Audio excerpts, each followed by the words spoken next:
mean, you started Tesla with the goal of persuading the world that electrification was the future of cars. Yeah. And a few years ago, people were laughing at you. Now, not so much. I mean, Okay. well, I mean, I don't know. I don't know. But isn't it true that pretty much every auto manufacturer has announced serious electrification plans for the short to medium term future? Yeah. Gigafactory St. Thomas will have 6 production blocks, what is enough for 1 million electric vehicles a year. Aspiring to halt all sales of light-duty vehicles with a tailpipe by 2035. Phil's got more on that. After warning all week that cash for clunkers was nearly broke, the Transportation Secretary changed course today. We are not discontinuing the program. We have enough money to continue.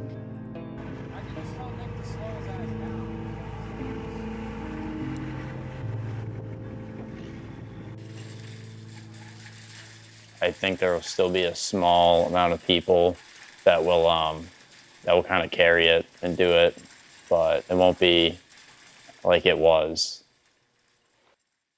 Like, I was looking for a new transmission for the truck for a while, and I drove to Pennsylvania last weekend to go get one. It was like a 12-hour round trip.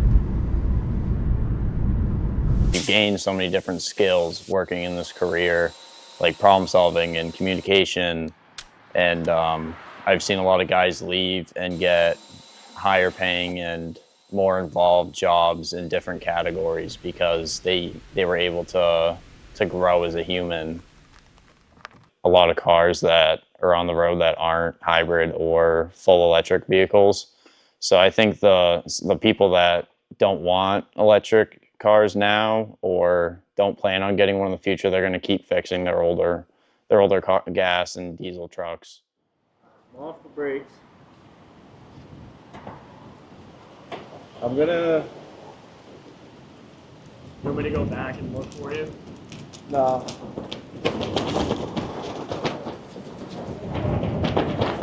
Oh, you stepped in the middle. Yeah. Turn a little bit that way. No, the other, like... There we go, yeah.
My name is Colin Golihur. My first vehicle was a 1997 Chevy Blazer.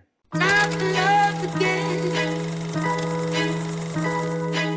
When did you know that you wanted to become a mechanic? Pretty early on in life, my dad always had a car that we would take out to shows and on the weekends, and always loved going with it and playing with it, having fun.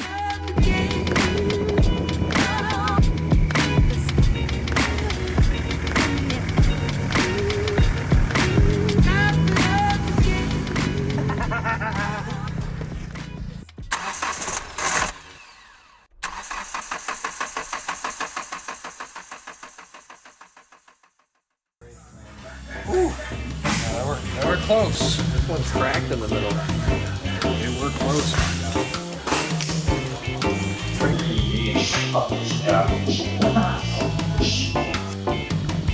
Damn!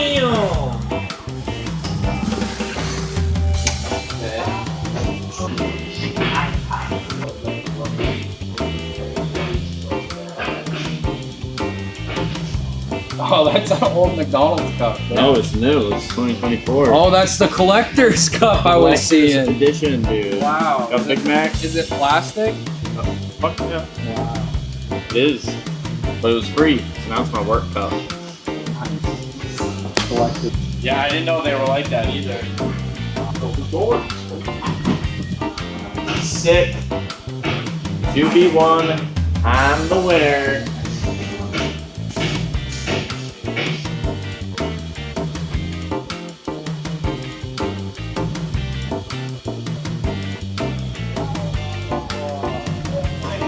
You don't need an air freshener that automatically sprays.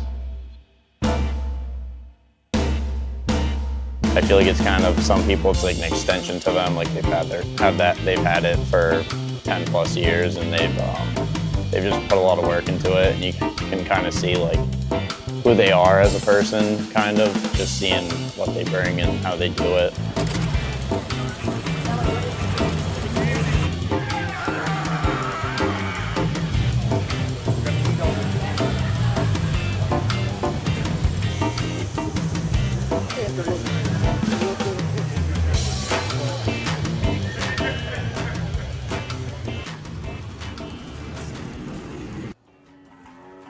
First car that I owned was a 2001 Jeep Grand Cherokee. Bought it off my father for $600, I think, and I had a blown transmission. And fun fact, that was my first transmission job. It was a absolute clapper, I will admit. It was the high school race car. Had no muffler, of course. And yeah, it lasted me about 2 years. I value time with friends a lot.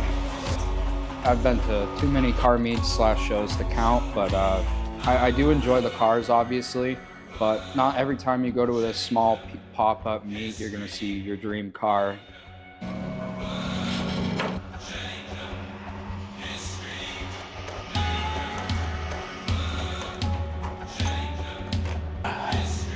OEM plus. I think it's fair to say that if California is really trying to do this ban by 2030, it could really put a big hindrance on car culture. No regrets yet. I love my job. I get to problem solve every day.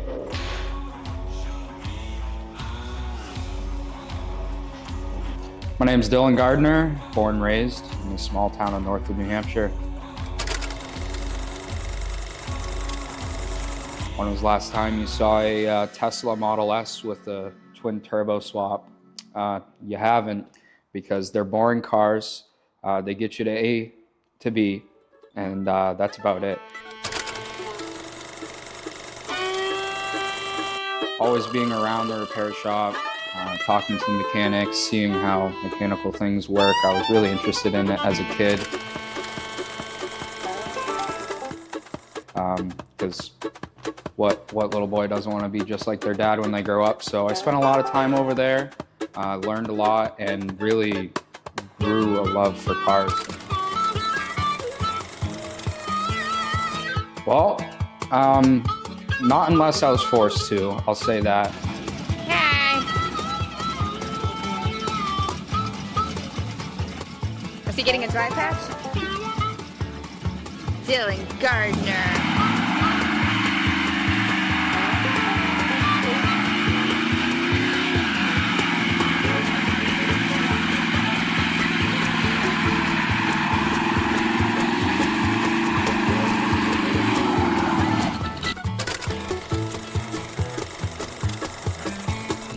I'd probably say like video games, like back in the day playing like Need for Speed, stuff like that.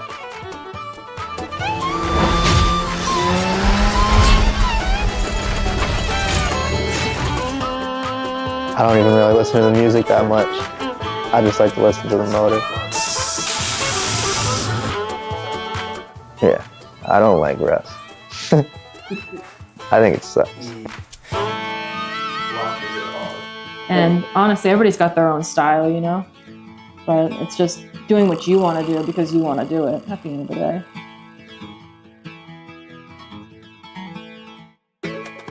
I'd say personalization. You personalize everything. You personalize your style, you personalize your house, your decor and such. A lot of people don't personalize their cars, and like I don't understand why. We literally saw each other cruising around town. We're like, oh, who is that? Another modified Volkswagen. Yeah, that's really how it started. We're like the only two at the time to have a modified Volkswagen. My parents too, they just got in a hurricane in Florida, and it's like if the cars are sitting in a certain amount of water, they don't even start if they're electric. So it's how are these people are told to like mandatory evacuation, and they can't even leave their homes. So it's definitely scary, honestly. It's not something I want to go through. 5 million people in Florida are under evacuation orders with the impending arrival of Hurricane Milton. Storm surges could be up to 15 feet. Have to store EVs so they don't burst into flames and burn anything else down. And right now in Florida, officials are sounding the alarm, and they're asking the federal government for guidance. Most emergency plans and evacuation routes do not offer or take into consideration charging stations. They might go fast when you hit the gas pedal from 0 to 60, but that's about all the fun you can have until you got to charge it again. And if it's their only method of transportation, what are they going to do? Build quality is not great. Is that a lot of mechanics aren't too afraid. This one mechanic had a sign. It's like, why pay a down payment and a monthly payment when you could take that money and keep your car alive? And then I'm like, oh wow. So, I mean, if you pitch that to me, I'm like, you know what, you're freaking right. I'm not gonna drop $3,500 for a down payment, then pay another $600 a month. Do the math. $4,000 right out the door in 1 month. That's $4,000 you could have kept anything alive. I feel like you'll see a lot more small issues because the repair bill will be like $1,500 or more just to fix the issue. I think for a while we'll be all right, but I think if there does come to a point where everything is electric and they, let's say, outlaw any fossil fuels, then yeah, I mean, we'll have to make that switch, and I guess we'll see what happens when we get there. The first car that I drove and had permission to drive for the most part was a 91 Hyundai Excel. You probably don't know what that is. It's a tiny little hatchback, 1.6 liter, multi-port injected 4-speed manual, little box made of tin. You don't ever want to get in an accident in a car like that because like it's made of old cans. Most cars don't have manuals in them anymore, and everybody's pushing electric stuff, so keeping the motor around is definitely a thing. This time of year is filled of lights and decorations, and no matter how festive you are, police are saying that all of those decorations are not meant for your cars.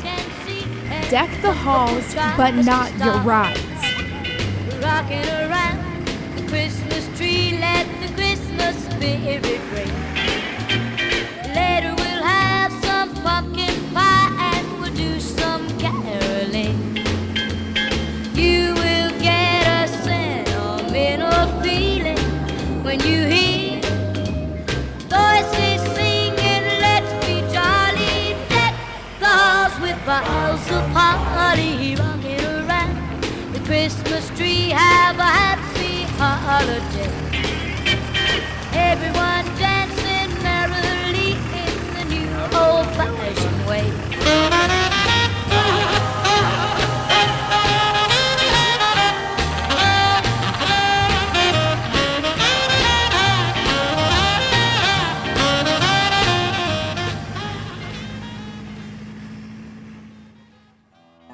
cash for clunkers. I was saying cars for clunkers, but cash for clunkers, man, around the recession, or the big, whatever that was, the fall, where they were giving out money for practically any older car pre-2000s, I believe it was, where it wiped out a lot of cars, which sucks. And that's why I think there's not much left now, especially if you look back at like, you're not seeing Trans Ams out anymore. Like a lot of the cars in the 80s, you don't see like they were.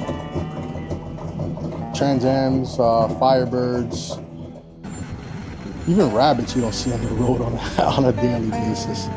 It appears that cash for clunkers could be kaput. There's been a lot of criticism that the week-old federal program is just too confusing, but the White House says it's so popular that it's already running out of money. People are loving it. It's wonderful. It's a great stimulus package. Cash for clunkers captured so much attention. By one auto industry estimate, more than 200,000 cars sold in 1 week. I think a regular Rabbit attracts more attention than the new Golf. I mean, obviously, it's a great car. It's fast. It has the, cool little things but it's nothing. Like each line, this is something, man. It has line, has depth to it. It just has character. All the newer cars have no character. They're losing that as time goes on. That's always been my favorite thing. I mean, how exciting is it to see the same thing over and over and over again, right? I don't know. They just don't know what's out there, so they don't know if they're passionate about it or not until they experience it. I've always felt that like if I'm gonna put in the time and effort, that I want to do something original. Do you know what I mean? Like, I don't want to do something that I'm gonna see 10 more of at a show or anywhere for that matter. Yeah, I think nowadays a lot of people are more afraid to go overdo it, so to say. I guess in the 90s and the early 2000s, it was the body kit era. And I wanted that, like, that's when I got my first car back in 05, I think 04. And that was a cool time. And I think it was always made fun of. And that's hence why I ended up putting a whole body kit on it, because it's like, screw it. Now it's not about fitting it, now it's about like just adding your style, adding your, what makes you feel good.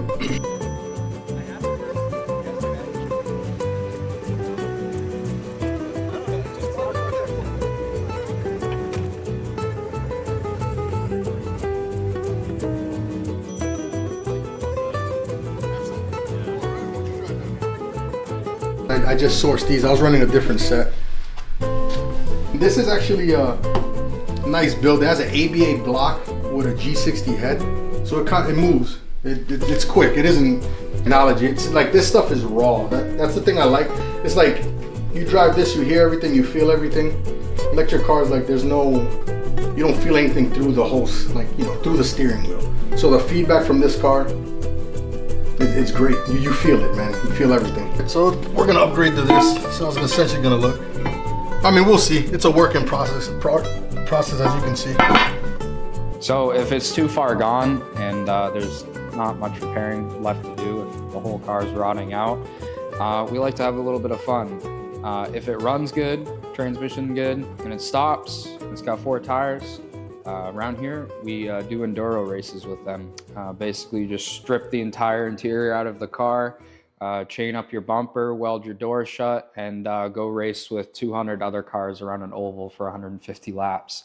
No rules, and it's a lot of fun. My friend's got a girlfriend and he hates that bitch. He tells me every day.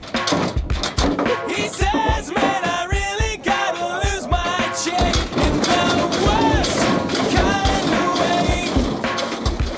She sits on her ass, he works his hands to the bone to give her money every payday. But she wants more dinero just to stay at home. Well, my friend, you gotta say, I won't pay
this was no car show. There was a lot of action. You could say that. My uncle was also racing in a different class that day. He was in a V8 car. I had a 4-cylinder car. So it was fun to help him in the pits when he had accidents and vice versa. But my favorite part was definitely the race. My adrenaline hasn't pumped like that in a very long time. Like I said, you're racing with like 200 other beater cars, no rules. You can get spun out, get head-on collisions on the straightaway. So you're just constantly white knuckling, fighting for your life and trying not to total your car so you can finish the 150 laps. Unfortunately, I stuffed it into a dead car that was on the infield because another car spun me out on the back straight.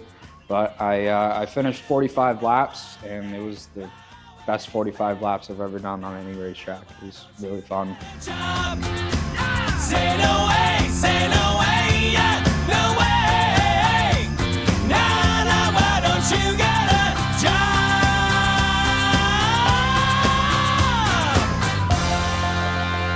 Oh yeah, and I also get a lot of anger out. That was definitely a key part of the Halloween Howler. I would definitely say Wolf's Guard. Yeah. We've gone, I think, 3 years in a row now. It's not a one-day thing. It goes from, I think, Wednesday to Sunday. Wolf's Guard. It's hard to describe, honestly, but just think about it this way. Big warehouses, top of the line, the craziest Volkswagen you've ever seen in your life. It's just like, I would say, I don't know, 500, 600 people just out camping in a field. A bunch of parties go on, a bunch of shenanigans at night, but it's basically a car show within a car show within a car show while you're camping. It's basically the best way I can describe it, but it's really fun. So there's multiple little like shows or meets, whatever you want to call them, in different spots of the town. So it's pretty cool. We love Vermont. Yeah. Vermont has like a special place for us. Like that show made us like want to consider moving to Vermont. Oh, it's beautiful out there. Like it really is. Yeah, it's definitely a good reset button. I definitely enjoy those days off. We go out there. We usually leave like Thursday and come back on Sunday. So it's a nice period of time where you can just like turn off your brain and just enjoy cars and enjoy your friends by the campfire, you know?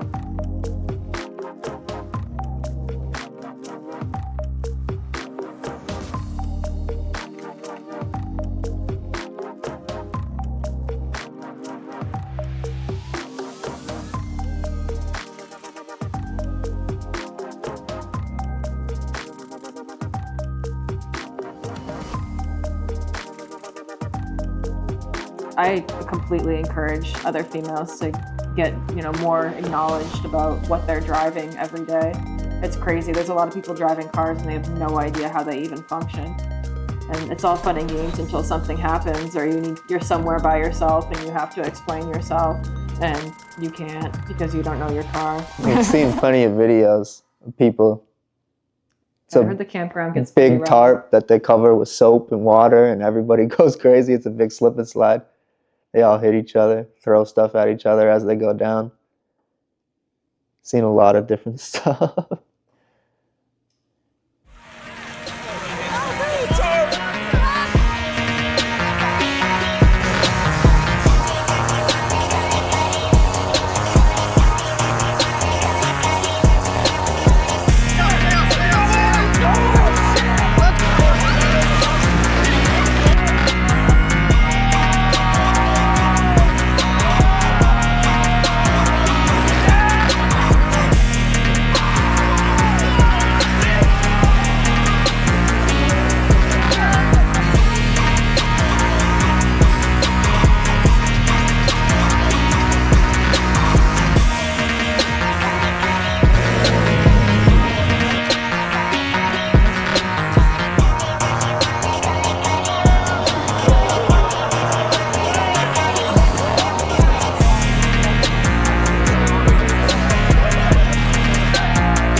H2O, man. That place, I'm not gonna lie, that place was awesome. And it was awesome because once again, it's like, when I went, I was young, I was in my 20s, and it was like, obviously the best place to be. Because at that time at that age, you wanted to be reckless. Not technically reckless, but you wanted to show off. You wanted to blend in. You wanted to go with the crowd. But yeah, I mean, it started as H2O. H2O water, as in water-cooled Volkswagens.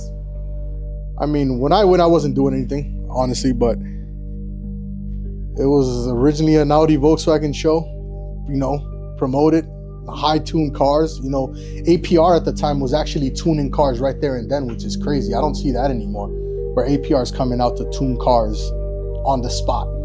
So, I mean, look what you're promoting, right? Race cars on the spot. If you get tuned, you're out there. It also just got too big. It got too big. It got big to the point where, like, it was beyond control. It got out of control. Just too many people and too many young idiots. And I was one of them. Vic and Nicole, the mayor of Ocean City, says the plan to keep people safe was ugly at times, but it was effective.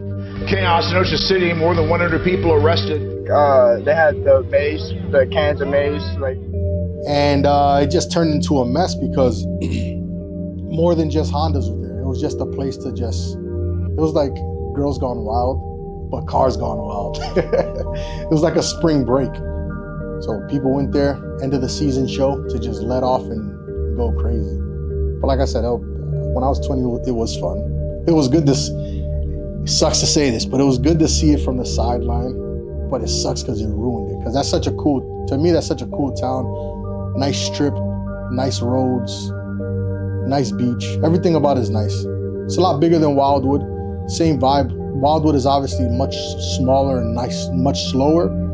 One state trooper was seriously injured. Knocked unconscious, and ultimately when police got to him, he wasn't breathing. We were having bottles and bricks thrown at us. We were being assaulted. Despite Ocean City leaders hoping it will go away, the event, spread through social media and word of mouth, is still as strong as ever. Expect a big crowd because we're not going away. Super went through a hotel room or something, which is crazy. Super was doing a burnout or something on a rainy day. Lost control and went straight through the front of a hotel or a house or something. I met the guy actually the year after that.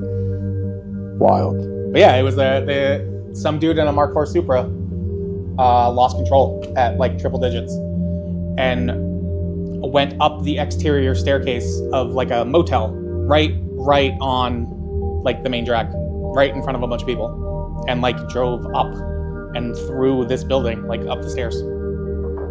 It's a thing. 350Z owners and 16-year-olds.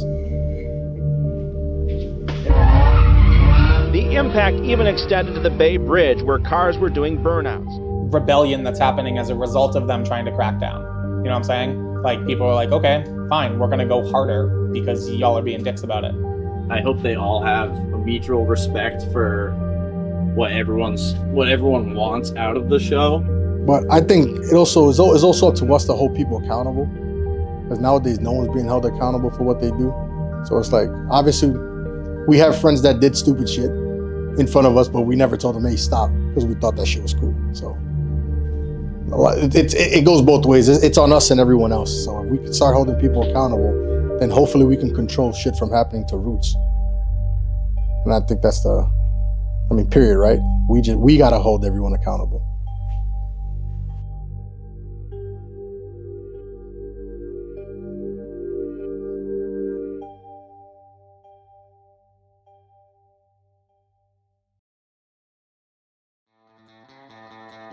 Roots Classic. I went there for my first year this year, and honestly, the quality of build is unmatched.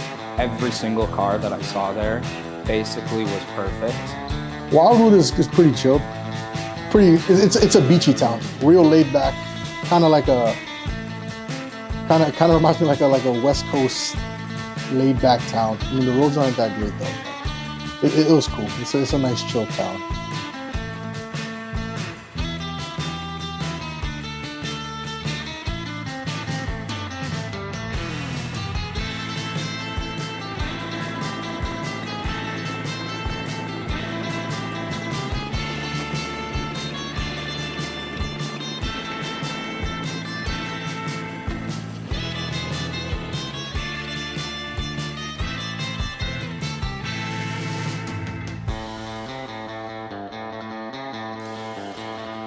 it can't turn into H2O because of the energy that brings there. It's more, like I said, it was just a chill vibe, and the type of cars that show up there, it's not for that, right? It's not like I'm gonna go do burnouts. Not saying I can't do a burnout in this thing, but it's not like I'm gonna go out there and do a burnout in a Rabbit. It's more, once again, showcasing and just hanging out.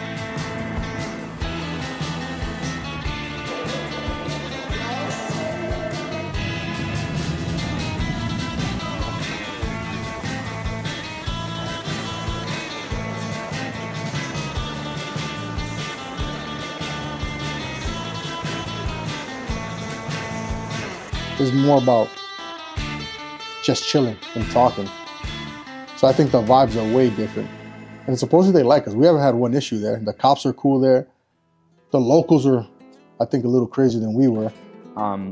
Like just people literally taking every nut and bolt off their car and refurbishing it or putting like a zinc coating bolt on there. Like literally everything on these cars is absolutely immaculate.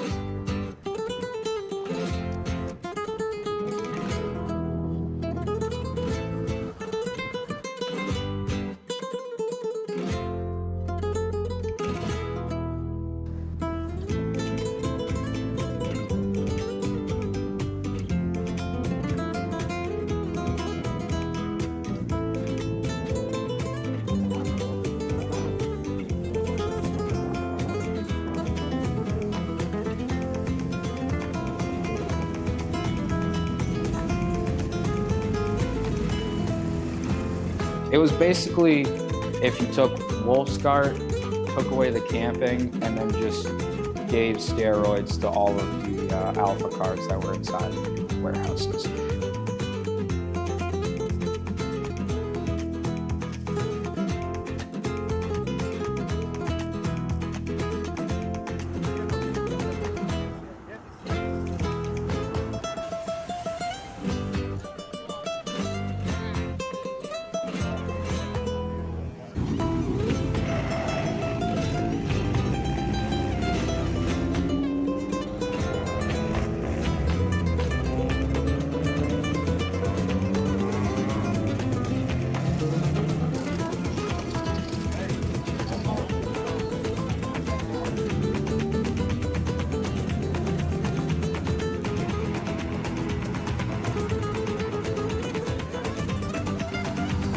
Hope it'll continue to stay how it was when the first year I went, just so it doesn't get to that point where it's out of control.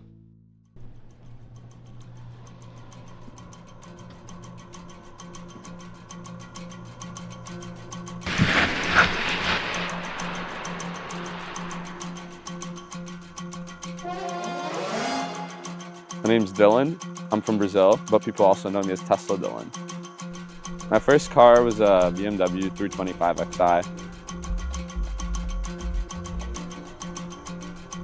I think the reason why I switched electric was what interested me the most was the technology. I think the technology end of Tesla was very interesting to me.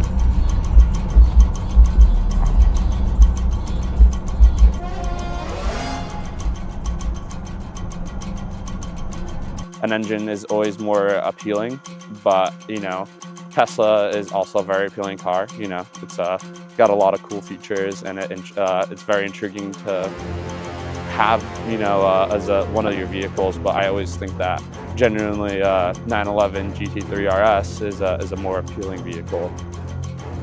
Right off the bat, the bang for your buck with Tesla is a little bit more, and I think that BMW put out a great gas-powered vehicle, and I think I would personally enjoy driving it more for the driving experience with a BMW, but I think that my bang for my buck and what I was getting out of a Tesla was more interesting for me at the moment. I should be making smart decisions financially. I should own a vehicle that's a good vehicle all around, that's not going to have to be in the shop or it's going to have to be maintenance often.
California and during the holidays and a lot of people commuting, I do see the infrastructure for supercharging being very crowded. But here where I live, it's not a problem for me. Especially like I have the not a supercharger, home charger, and I wake up every day with a full tank basically, or full charge, and it's very convenient for me at least. And the lifestyle I live and the amount I commute and where I go and when I go, I'd say the having the charge is not an issue for me.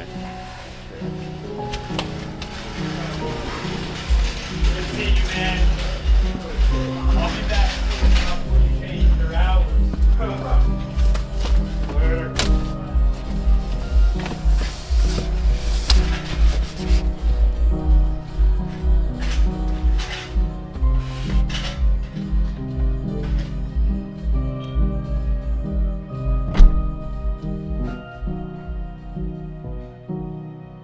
I think that the media is showing where the flaws of it are happening, and I see that happening in places that are very densely populated. Yeah, there's a lot of modified cars. Like Brazil has a crazy car culture as well, and a lot of modified. People love drifting. Some of the best drifters out there are Brazilian. There's that one show on Netflix, I forgot the name of it, but the top people in the show end up being these Brazilian drift modded vehicles. I think back in 2019 when I got my first Tesla, I think it was better. I think there were less Teslas out there, and I think that you had a better way to communicate with the people at the service centers and stuff like that. But I think that it's gotten worse. In my opinion, I think the Tesla customer service end of things has gotten worse. In the heart of the wild, a lone bull stands, its muscles rippling with power and grace. It's a creature of raw strength, born to run with the herd, yet destined to carve its own path. As the stampede roars across the plains, the bull charges forward, its hooves pounding the earth like thunder. It's a force of nature, unyielding and relentless, driven by an unquenchable spirit. This bull, though different from the rest, embodies the essence of the wild. It's a symbol of resilience, a testament to the enduring spirit of those who dare to be different. In the face of change, it stands tall, ready to embrace the future, while honoring the legacy of the past. With every stride, it tells a story of courage and determination, a story that echoes through the ages. The bull is not just an animal, it's a legend in the making, a beacon of hope for all who follow in its wake. Much like this bull, the car culture thrives on individuality and passion. In a world where the roar of engines and the thrill of modifications are becoming rare, we must seize the moment. The era of custom builds and roaring exhausts is a fleeting one, a chapter we must savor. The landscape is shifting, with electric vehicles and new regulations on the horizon. Yet, the essence of the car scene remains, a testament to our creativity and love for the open road. Like the bull, we must embrace our unique modifications, our personal touches that set us apart. Relish the excitement of car shows, the camaraderie of fellow enthusiasts, and the joy of crafting your dream machine. For in this ever-changing world, the spirit of the car culture endures, a legacy of freedom and innovation. The road ahead is ours to conquer with the same unyielding spirit of that lone bull.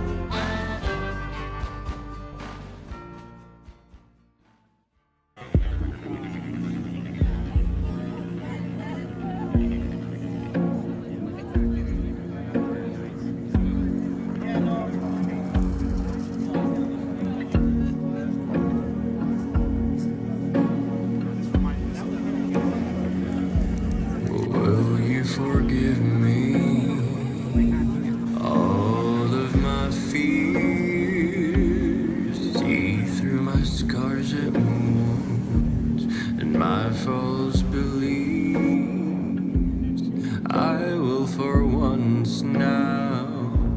hear the rust of my heart.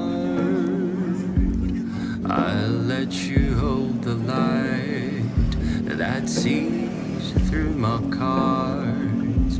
These luxury shades now may fall out of my eyes. True colors of love and hate cannot be disguised. To me, you're not roses, and I don't need your songs. Just be my escape and help me break these walls. Won't you let me break these walls? Reflections projecting my flow. They're floating back and making me cold. Those who don't try never know. Won't you let me break these walls? Reflections projecting my flow. They're floating back and making me cold. Those who don't try never know. Will you see through me? The mask of my smiles. Say that you love the random gores that I have.